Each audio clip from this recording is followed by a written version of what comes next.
Welcome back to another episode of Treasures from the Orient. Now, a lot of you guys may have seen some of the nylon accessories that we've been purchasing over the last month, and I've seen a lot of comments from you guys going, well, hey, why don't you test some of the IR lasers, the weapon lights, the optic mounts, you know, the really tall ones, or optics themselves that are actually being made in China. And not like hollow suns, because we have some of those in here already, but some of the rip-off optics, like rip-offs of the Vortex Razor, or ACOGs, or EOTechs, whatever it happens to be. And that has actually been the goal, is I've wanted to look into some of those optics, even going back a few years ago, and I just haven't had time. But right now, you know, for the last few months, I've thought, hey, let's actually get into this. Let's actually buy some stuff from overseas and see how it compares. And you guys seem to be pretty interested in that. So I went out and sourced a Vortex Razor 1:6 Gen 2 HD. As you will see, this came direct from China, from this address. You guys can mail something there maybe, I don't know, but it shipped to me just like this. So cool, it didn't go to a third party like some of the other ones. And it comes in this very nice Pelican, actually better in my opinion than some of the Vortex packaging. It's very nice. And this is kind of what's going on. So let's go ahead and open it. All right, so this was around $200, I think I paid $220 for this. And I searched around, I think there were some that were like $100, and I was like, I want to get the most expensive one I can find that's made in China, because it'll probably be like the nicest, right? So it's $220 compared to a standard razor, which I have right here, which is around, I want to say $1,300, $1,400. We don't sell this anymore, and so I don't know exactly what the pricing is, but I've used razors quite a lot, especially that one. So here's all the components it comes with. All of the memorabilia inside is straight up a ripoff. So unlike some of the nylon that we purchased that has their own sort of, you know, like name stuff, this is actually just a straight up ripoff. They've got Vortex, oh my, this is like identical. The identical manual for the actual scope itself. I got an MRAD reticle. Well, I hope I do. That's what I selected when I bought it. So the same, oh geez, this is identical. And then a kill flash, which I do not believe the standard razor comes with. So this will be a screw-on. That's actually kind of nice. Lens cleaning thingy. See if it has Vortex's logo on it. Oh, they cheaped out. There's no logo. All right, well, that's fine. They also include scope rings. Oh, these are crap. Okay, I could just look at this. Look at this machining and how thin the metal is. And like, this is for like a BB gun. So I'm not going to be using this to test the scope, because nobody in their right mind would actually use these. But let's get to the optic, the actual optic itself, because I haven't looked through this yet. I haven't even opened it. So first off, weight. It does not feel as heavy as a real razor. The real razor is extremely heavy as a 1:6. This scope with the covers is 1 pound, 3.3 ounces. As you will see right there.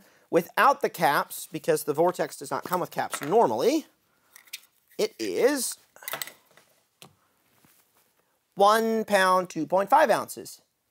That's not too bad. I think the real one is quite a bit more than that. We'll have that displayed here at the bottom. I could be wrong, though, but the Vortex weighs quite a lot. So, first things first, let's get a little sight picture. Oh my gosh. The adjustment from 1:6 feels just as stiff as an actual razor. That is one thing about the Razor 1:6 that a lot of people talk about, is how stiff it is to go from 6 power to 1 power. It is probably the stiffest 1:6 that I've ever used as far as actually working between 1 and 6. And it's one reason why you really need some sort of throw lever on the actual scope, which is why when we originally sold the Vortex 1:6, we included the switch view lever with it, because I just was like, hey, this scope has to have that. It is so stiff, getting up there with your hand, you're going to be turning multiple times. So we actually threw in the lever. I don't know of any other company that actually is doing that or used to do that, because we don't sell this anymore, but we included the lever because it was kind of necessary with this particular product, in my opinion and our opinion here at TREX Arms. So without the throw lever, this thing's going to suck, because this is just as stiff. It's actually identical, which is funny. Now, as far as, let's go to 1X. Do they mark everything the same? Yes, so they have 1, 1.5, 2, same. The text is smaller, but it looks like it's the same font. The reticle is finer in the ripoff. The little lines or the crosshair is finer. So that could be good or bad. It's probably good. It's probably fine. But it's definitely finer. I can just tell. The illumination knob, On the Razor, pops out and then you turn it. So I just pop this out to unlock it. Very stiff. It has 1 through 6 illumination modes. There's no battery, of course. The Razor goes all the way up to 11 when it's unlocked and gets extremely bright. You're not going to be able to see it through here, I don't think. We'll get some trigger cam footage or like through an iPhone to see what it looks like. But it looks like on the rip-off, you only have 6. The spacings are huge. This is so they didn't have to squeeze as much variability, but it's like off, and then it goes to 1, and then it goes to off, and then it goes to 2. So you can only go up to 6 on there. And I don't have a battery, so I don't know how bright that's going to be. Cap turrets feel nice. Actually feel really good. They feel the same as a real one, more or less.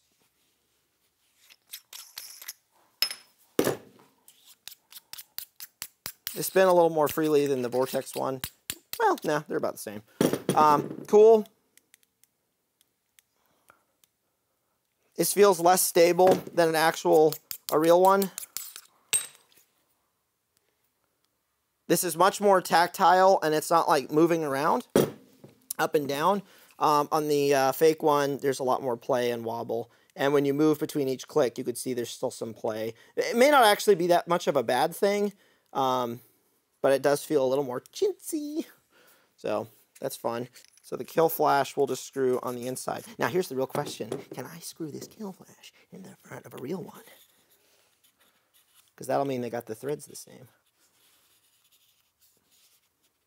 I feel like I just cross-threaded it. It's kind of working, but not really. But I sort of have a kill flash.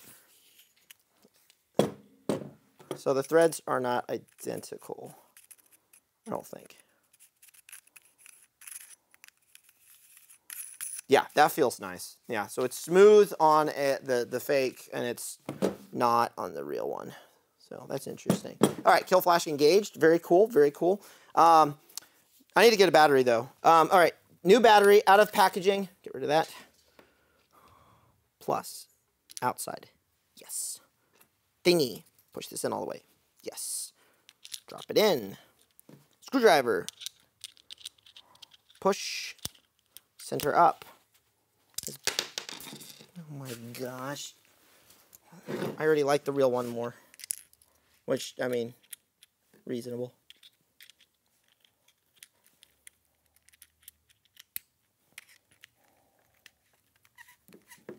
Okay, I got it. If this doesn't turn on, that's going to be hilarious. Okay. Ooh, I see something. Oh my gosh. Oh. Yeah, it's unusable. Okay, so the brightness, again, you're not going to be able to see it through there. It is extremely faint. It is not, and that's a new battery. You can't even see it. We'll put it up to like a trigger cam or something. Like, even if I cover this up, man, I can't see a thing. So here's what I'm curious about, though. So that's on setting 6 on the fake. So let's go to setting 6 on the real one and see if it's about the same brightness. Because if they copied the brightness, that would actually be hilarious. I don't think they did. So basically, the illumination on the fake is, it's not even a thing. All right, 6. Oh, yeah, this is bright. Okay, yeah, so the 6 on the fake is the same as, I'm already seeing, on one, so brightness setting 1 on the Razor, the real one, it is still brighter than the brightest on the fake. This is on 1, you're not going to see it probably through the camera. It's also much more refined. On this guy, it is blurry as all get out. So now the next thing to do, now that we're past all that and kind of the assessment of the optic, is, and it does feel like, okay, it feels like, you know, a scope, is to put it in a scope mount, put it on a rifle. I have 2 identical BCMs here, well, more or less identical. So we're gonna have the same guns that we're gonna shoot with. We're gonna put the same lights on them and stuff like that. I need to change the grip on here, not that that's gonna change anything. And we're gonna go check and see if you can even zero one of these, how blurry and dirty the reticle is for shooting at distance, is the milled reticle actually correct, and then can this actually retain 0 once it's been zeroed? Does it track properly? But right now, we already know that the brightness on this is non-existent, so you're not going to be able to run this like a red dot on, 1X with a super bright dot, which the Razor, the original Razor, the true Razor, is one of the brightest LPVOs on the market. As a second focal plane optic, this thing absolutely hammers, which is really nice and why it has been such a good optic for a lot of people. So that's interesting. So let's go ahead and get it mounted up. I'm going to be using a Geisley mount in this. I'm going to use a nice mount. I'm not going to include these because I really want to test just the scope itself. I'm not here to test stupid scope rings. I want to test this, so we're going to put it in a good scope mount that we know works, which is a Geisley, and then we're going to go find out how this fake Razor compares to the OG, the original. We're going to begin by zeroing, starting here at the 50. Then we're gonna do some comparisons between the real Razor, which Brandon has down there. I will say that's a Razor I've already shot with a lot, so I'm not comparing brand new fake to brand new real. I'm mainly just checking this out though, so that shouldn't be an issue. And then we're actually gonna do some measurement tests where I say click 5 times, I click 5 times, and we see if we're landing in the same area on the target or if this is just wildly off. I will tell you guys right now though, now that I'm outside and looking at this, it is not 1 power. At all. This is like a 1.4 times. It's not great, but let's see if I can zero, and then we'll check zero after we shoot a few drills and see if it can actually stay zeroed, if we can even get zeroed to begin with.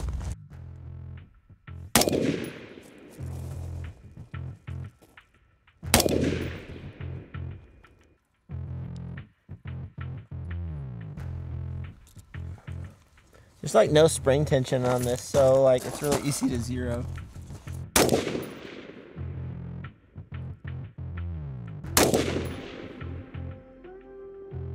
So the turrets are super squishy, and this is with it tight before it actually clicks. And these are half MOA adjustments, or that's what they say. But now we're gonna do a track test and actually try to shoot into all 4 corners on a target with clicking into the reticle into each corner and see if that works. But first we're going to shoot because I zeroed on 6X, we're going to shoot a confirmation group on 6, and then I'm going to go to 1 power, shoot a confirmation group on 1 power, and see if the zero stays the same. I also may do a confirmation on 3. I actually would probably do that. I'll do 6, 3, and 1, and then we'll do the track test. So I have to just keep my head in the same spot for every shot as best as I can. 5 rounds, 3 power.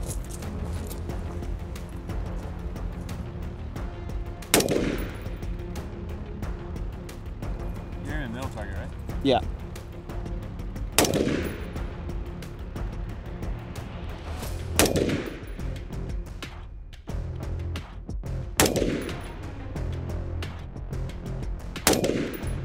I'm very confident with all those. Okay, you got 2 rounds on paper, 3 are off. Yeah. All right, 1 power, big box, right target. Very low. It's got to be the parallax. All right, 1X. Okay. I might have to use my brightness. Actually, you know what? I may not be able to do this. Brightness is turned on. Doesn't make a difference. Oh, yeah, my dot takes up the entire, target. Hold on, let me...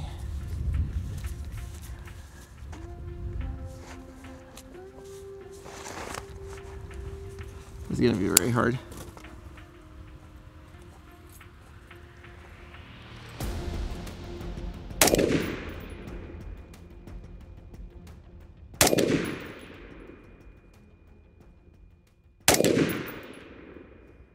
So, this is my 5-round group.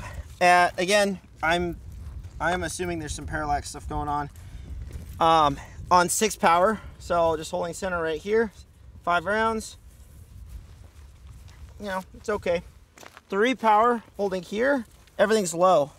Group started to open up. Now my dot was here for every trigger press. I was very confident with it. So this is due to the scope. I would assume some parallax issues. Stuff with the erector maybe, I don't know. And then on 1 power, again, it was hard to see this. I transitioned to the big box. It was hard to discern this, but I was holding center on the paper and the top end of the paper, so I was able to like do that, and we're down here. So I'm going, a good group though, very consistent, so that's fun. But what it looks like is wherever you zero, everything else in the scope is going to be completely off. So if you zero on 1X, I would assume it's 6 power, everything goes high or it goes low. In this case, as I start to magnify less, my entire group is lower automatically, because I held here, I'm down here. I held here, I'm down here. I'm actually about the same lowness from 3 power to 1 power. But now that I went to 1 power, I've now introduced a windage issue.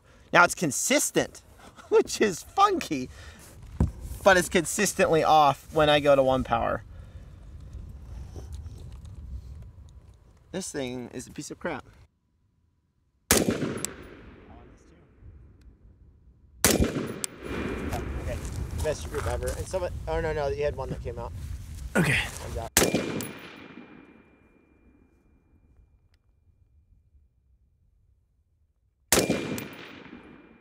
All right, so the real Razor was just shot doing the same thing. 6 power, 3 power, 1 power.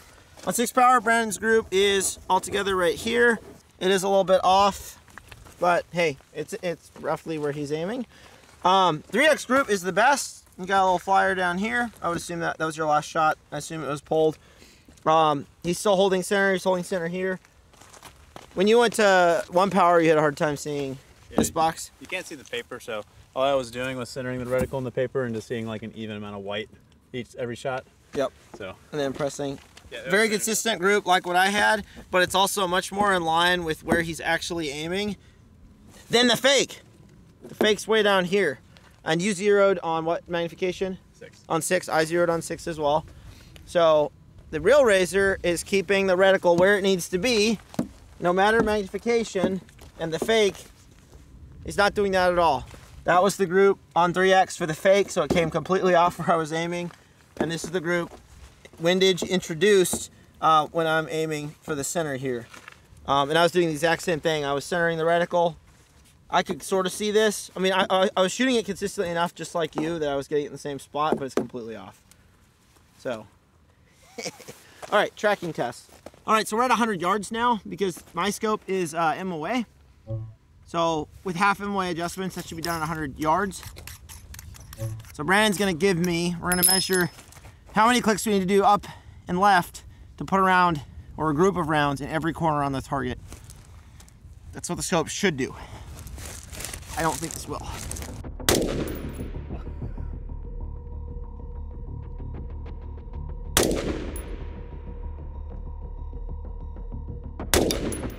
And, how many left? 16.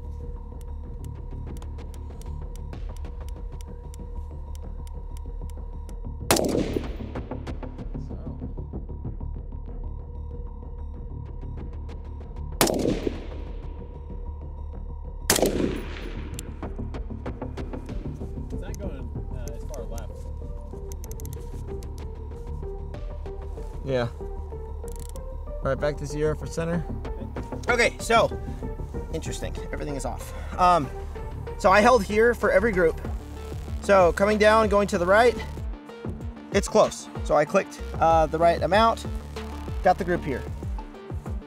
Came to here, same amount of clicks to the left, same down, and it's over here. So the scope cannot actually go to the left super well because it's consistent up here. My elevation though is in line with where it would need to be. But every time I need to push the scope off to the left, it is not enough. It's not the same measurement. It's not like I'm fighting into the wind. I'm only 100 yards away. So that's the tracking test for the fake. And then I returned to 0 to shoot this, and it's off. Like that's more off than, I mean, it's a little low because I zeroed 100 meters, and so it should be like here. So this seems like it did not zero back at 0, and I double checked it twice. That's what double checking is. So that's interesting. Now we'll shoot the real one and see how it does.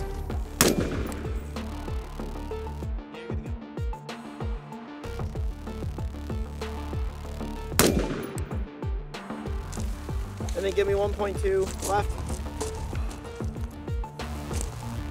Okay.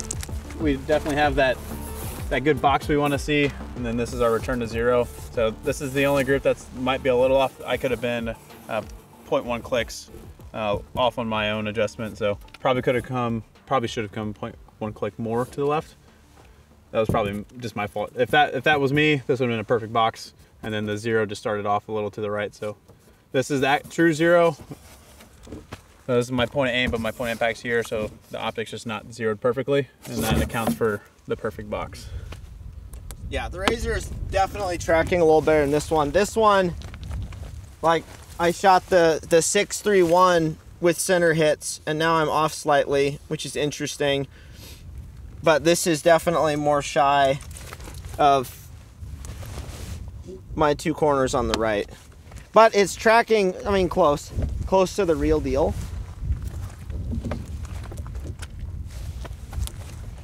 Yeah, because I can draw.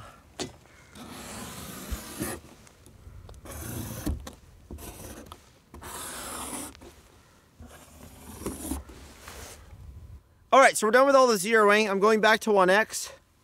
I zeroed this on 6X though, which is what most people do with LPVOs. So now we're gonna shoot on one here at 50 and see what happens. The other thing about the scope that I noticed in the Armory is you cannot get the scope to 1X like even. So when I bring this up to look at the target, I'm seeing 2 targets. It is not a true like parallax-free 1X experience. So I will be shutting one eye to shoot this on whatever one is, because it is not a true 1X. And I've played with the parallax and I cannot get that resolved. So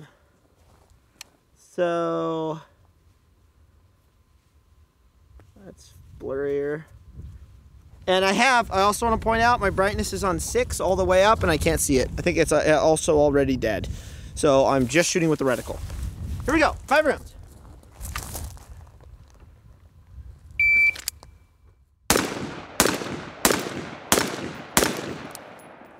It's all right. Okay, now I'm gonna try. That was shutting one eye. I have another target. I'm gonna try as best as I can, holding both eyes with both eyes open, and see what happens.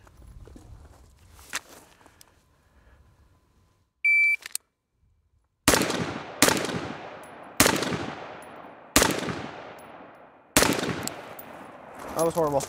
Now, if you'll recall, I was holding here. If you'll recall, when I shot this on 1X at 100, my group was completely off and off to the side. And I felt 2 of those shots pull to the left slightly, but they're like way over here still.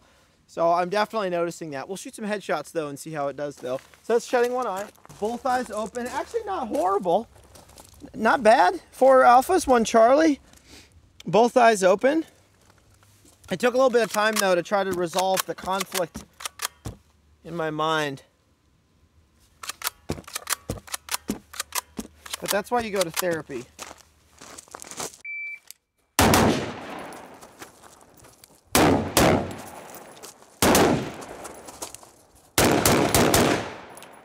Yeah, this reticle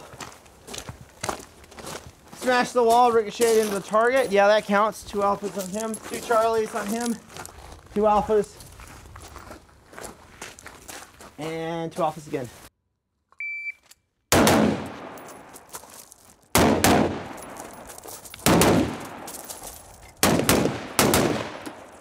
Cleaned up a little bit. But the scope is so blurry. I basically just threw the rifle up. I mean, I got 2 alphas, so I'm happy. But it was, not only am I moving, it's also a super blurry side picture. So I didn't really see the target, which you don't really want. That's at 7 meters on the move. So remember how when I was doing the 631 test at 100, on 1X, the zero is completely off. It is not staying zeroed, considering I zeroed it on 6 power. So on all this paper up close, it's been okay. I'm getting A zones because like I'm within 7 meters, and your zero can be off like quite a bit, and you're still getting A zone hits, still getting man-sized target hits. Now over here, I have a C zone steel, so it's smaller than a standard Charlie A zone, smaller than one of our USPSA targets, and he's about 90 meters, 80 meters. I don't think he's a full 100 to the Cherokee. And we're just gonna try to do 1 round hits, And I'll tell you guys where my reticle was in order to achieve such a hit.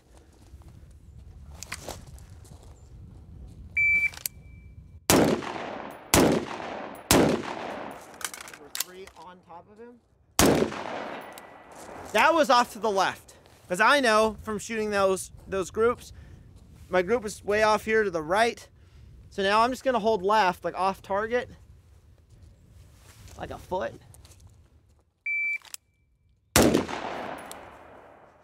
I'm just holding completely off target. Still off on the left side.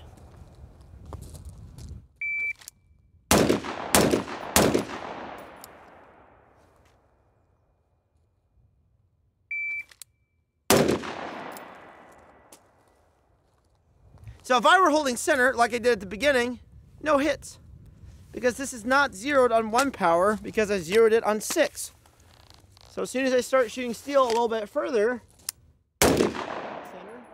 center, miss, I'm gonna run into problems.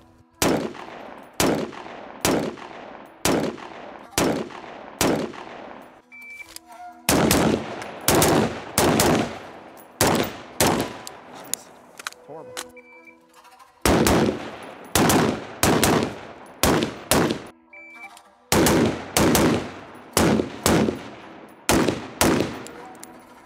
Jeez.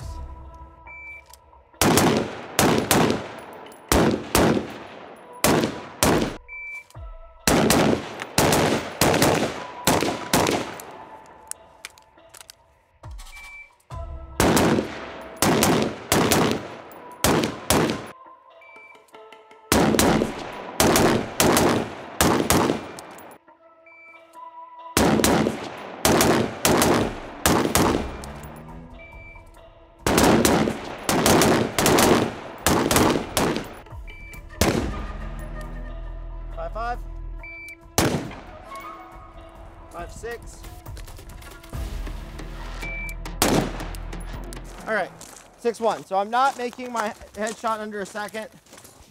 It's a super blurry side picture, especially looking into the sun. And the outer edge is just completely blurry of the scope. That's 3 headshots with a weird 0 at 5 meters, so that can be done. Cool, cool.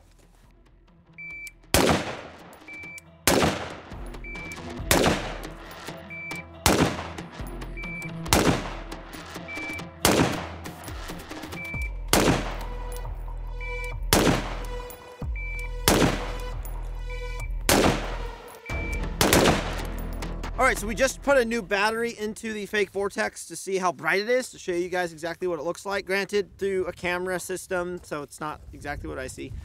This is with it on 6 brightness, which is the highest brightness on the scope itself. So, as you will tell, there's nothing. Even if I aim into a shadow or dark area, there's nothing. And if I cover the scope up so that you could really see the illumination, you will see that there is nothing at all.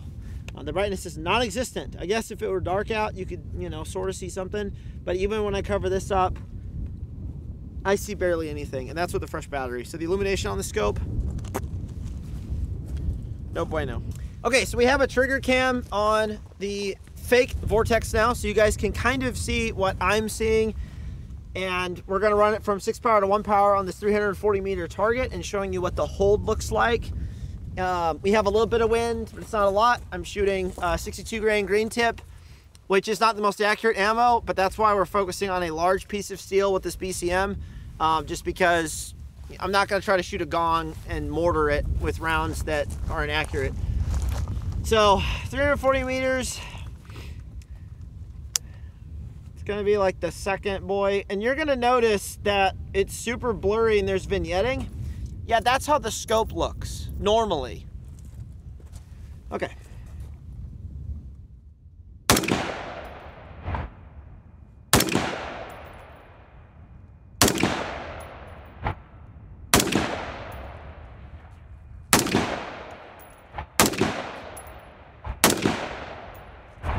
All right, 3 hits. I'm holding left edge because of the wind, and now we're gonna go to 5X.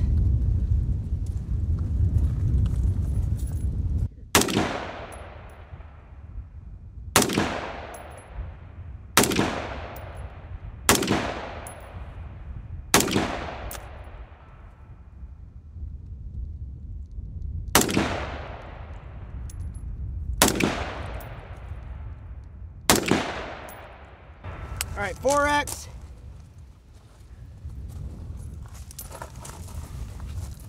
There's actually a lot of wind now. Yeah, it's... All right. Back center. Back center. All right, 3X.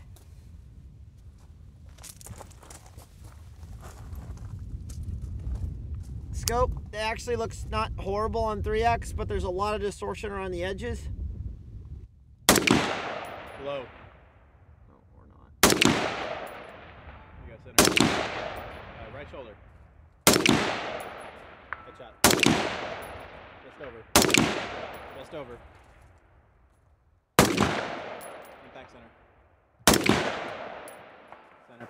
So you'll see I'm starting to hold left. Because remember, when I was on doing the 631 test, the my group was like starting to get dramatically off, and then as I got to 1X, it was off to the right. So I'm now having to hold left quite a bit.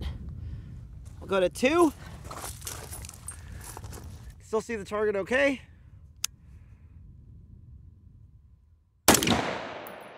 Oh geez, I saw that.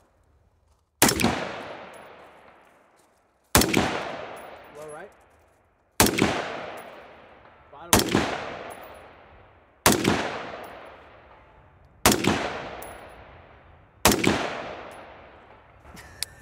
I'm like way off. All right, 1.5X. Center. Oh wow, that was a good guess. Left edge. Center. Left side. Ah! That's hilarious. Completely off. It's not good, but I. All right, 1X.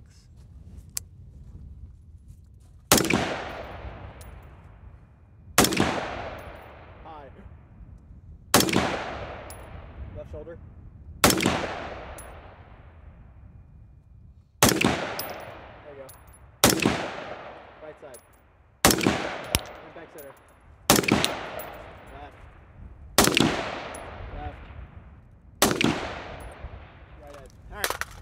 So as you will see, because of the inaccuracy of the scope, it being zeroed at different distances, it is not a reliable optic to shoot at a bunch of targets at distance, working your magnification in and out.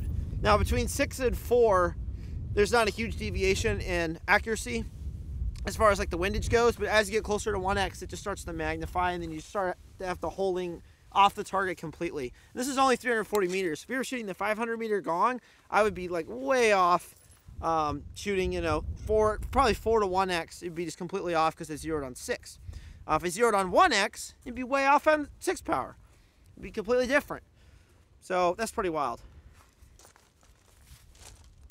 All right, so now we have the trigger cam on the real Razor, shooting, again, the same rifle, a BCM 16-inch gun, shooting 62 grain green tip on the same steel, 340 meter full USPSA Iron Maiden. And I'm gonna do the same thing, starting on 6 power, working my way all the way through so you guys can see what a real Razor would look like. Granted, through a camera, so you're not seeing exactly what I see. And we're also gonna see how much better the zero is going to be on a real Razor, and see how much I have to actually adjust on the target itself. There you go. There's some wind, so I'm holding left side. 5 power. Impact.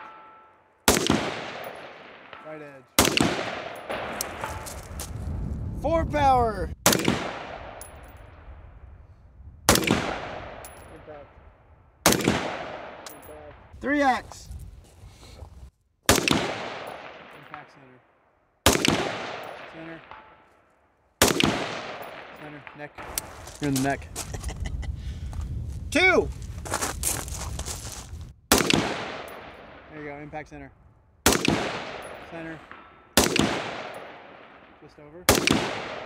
1.5. Starting to get pretty hard to see.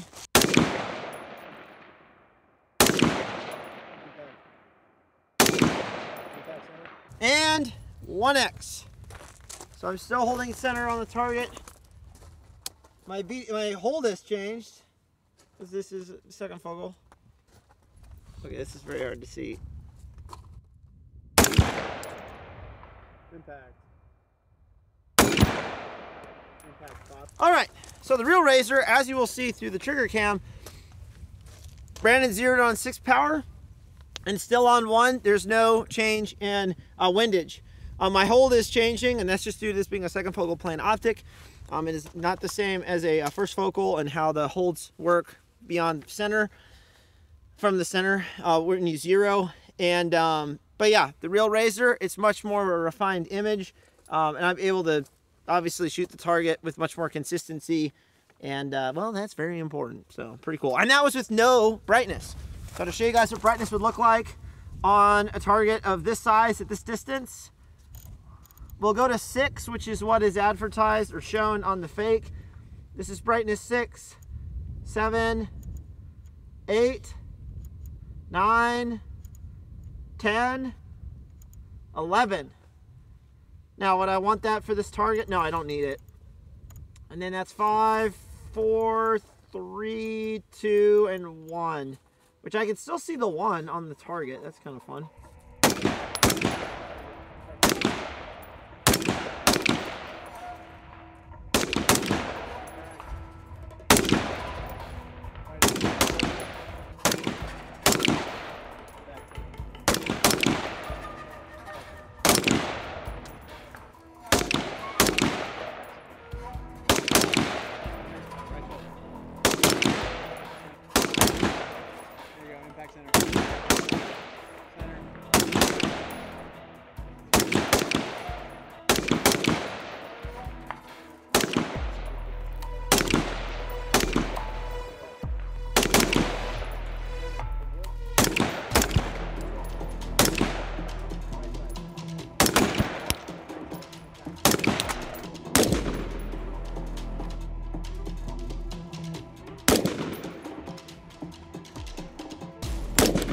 All right, so for the last test, I shot a confirmation group with the scope. Now that is after shooting distance, some stuff in the boxes, some stuff up close, a few hundred rounds, probably 250-ish, 300 rounds. I didn't count all the mags that we shot through. And I did everything the same way that I zeroed the rifle. You know, bipod, same bag, 100 meters, same ammo, same everything. 5 rounds. And this is what it's doing. The group should actually be like here, because that's what I'm aiming for at 100, not way over here. That is, yeah, that's not great. That's called an optic that won't hold zero with recoil. So that right there kind of shuts things down for this fake Vortex. And that's with a good Geisley mount too. All right, so I hope that was interesting and informative. Testing a Chinese $200 ripoff. And I will say this is a direct ripoff. They put Vortex on it. The manuals look the same. I mean, they are really trying to pass this off as a ripoff Vortex. They're not just trying to make a 1:6 with some like Spino Optics name or something. Like, it is a ripoff. That's exactly what this is. Compared to the real Vortex Razor Gen 2 1:6. Now, obviously, it wasn't holding zero after a couple hundred rounds. And the funniest part was, one of the tests I wanted to do was a simple drop test. Not a drop test like from a roof or something stupid, but just lean the gun up on the side like this. This is a very classic scenario that can happen on the range, and literally just go, you know, in such a way that hits the optic. I mean, that's probably not horrible. And then shoot the group at 100 and see if the gun stays zero with a simple impact. But the fact of the matter is, just round count was enough to get this to come unzeroed, and that's a big problem. And this is one reason why I wanted to use, it came with these weird little scope rings like you all saw at the beginning. And I didn't want to use those because then it's like, well, what's failing? Is it the scope mount or is it the scope? So we used a Geisley, like a high-end SOCOM, you know, 30mm mount, because I wanted to actually test the optic and not the mount. So, but it's becoming unzeroed without any sort of impact. So I can only imagine what would happen if I actually did drop it from, say, waist height out the back of my car, had it tip over or some other blunt trauma, or chuck it into a barrel if I were dumping the rifle like in a 3-gun stage. I do not think this optic is going to survive and stay zeroed. Now, with that said, once I zeroed it, you know, on 6 power at 100, and I went back here and I shot on distance, could I hit paper? Could I hit targets, or steel in this case? Yes, I could. I was able to land hits. You all saw it. It wasn't like the scope's just wildly off and not allowing me to shoot things. The tracking actually worked decently. I was able to move this stuff around with decent MOA measurements. So like, hey, that's cool. The brightness, non-existent. Shouldn't even be listed as a feature on the product page. They will anyway, but it really shouldn't be listed. And then the worst part of all is just the clarity of the glass. It's very hard for you guys to see it. You're gonna have to somewhat take my word for it. But even the first time looking through it in the Armory, I could tell, hey, this is not a true 1X. It's a weird like 1.2X, and there's a lot of weird fisheye on the edges. It's just not a clear sight picture to look through. So if I had to go spend $200 on an optic and I want this one over here, I would not buy this one and want to stare through that piece of crap for months on end training with this optic. It would probably give me a headache, to be honest. That's how bad the glass clarity is. This glass clarity is worse than some of the other cheap optics out there that I've used. This thing is like some next level badness. And this brings me to a point that I want to make. We've all seen the comments out there when people look at the cost of a legit Razor or other optic, and people say, hey, the Chinese clone is just as good. And they say it with authority. I've seen lots of people say that, even on my own Instagram page, when I posted both of these optics and asked, how do you think this one's going to do? There were dozens of people saying it'll do just as good as the Razor, if not better. Now, these are people that, you know, if you want to make a guess and say that, that's fine. But the problem is there's so many people on Reddit and forums and on gun channels saying with authority that it will be just as good, if not better, than the real deal, without even buying one, without even testing one, without even owning the real one. Their opinion is literally retarded. They have no experience with it. Now, if they want to say, hey, I don't know if this optic is going to be as good, but I think it will be, that'd be one thing. But when people go out of their way to say with authority that a rip-off product or a product in general they've never even used will be better, their opinion means absolutely nothing. And most people out there who are comparing Chinese optics on forums to real optics haven't gone out to buy the actual Chinese ripoff and the real one to actually compare. It'd be one thing if someone in the comments said, hey, I have a real Aimpoint T2 and I went and bought the ripoff Chinese T2, and the Chinese T2 is different in these two ways, and it's actually just as good in this way over here. I would read that comment and go, that person sounds like they know what they're talking about, and they actually have two things to compare. But the fact of the matter is, most people out there aren't buying both. They're just throwing out conjecture and opinion, and I personally find it hilarious. Which is one reason I'm trying to do some videos this year actually comparing the fake to the real, so you guys can actually see what's going on with the optic. Can it hold zero? Can it actually track? Can you actually hit targets at distance? What's the glass clarity look like? Should I even waste $200 on a scope like this? And I would say absolutely not. And I'm not just saying that because I'm shilling for Vortex, because we don't even sell Vortex, the 1-6 on our website right now. We used to. We stopped selling it to sell another scope because we do curate our products. This is still a great scope. Even just shooting with it today, I was like, wow, this thing's pretty cool. I don't necessarily miss shooting with it, but it is a super bright 1-6. The glass is super clear. Edge-to-edge clarity is really good. It is a really nice optic. It's definitely one of the better 1-6s out there. We just don't sell it right now. So I'm not shilling just for a product that we sell because we don't sell this one right now, and that could change, but I don't know if it will. So hope that was interesting, guys, being able to actually see, you know, one of these fake rip-off products actually compared to the real one. I absolutely would not pick this over a real one.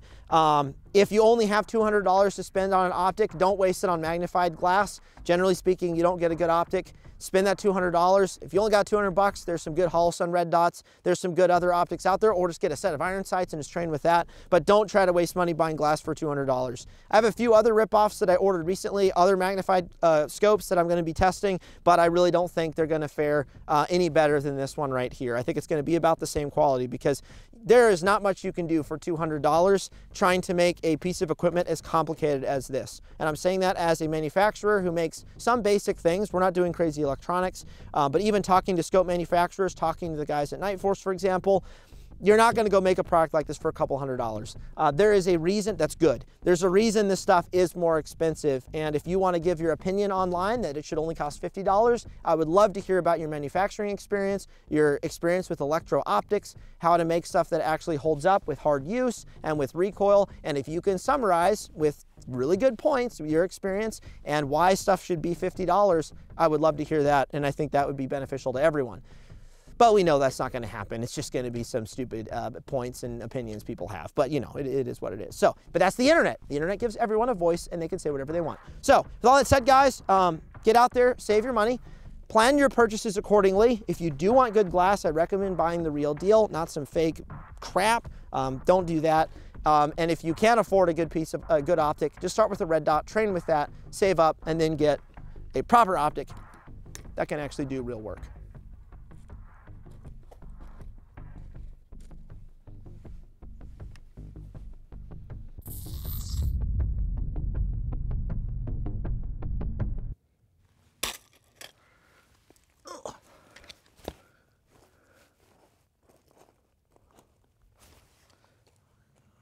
Well, it didn't crack. Oh, that's right, I don't have a throw lever. I guess that's a point in its favor, it didn't crack. Simple 3-foot drop onto gravel, which the gravel can kind of like cushion the fall. 3 foot. Actually, my legs are long. Still no cracking. But I would assume it is even more unzeroed than it was before.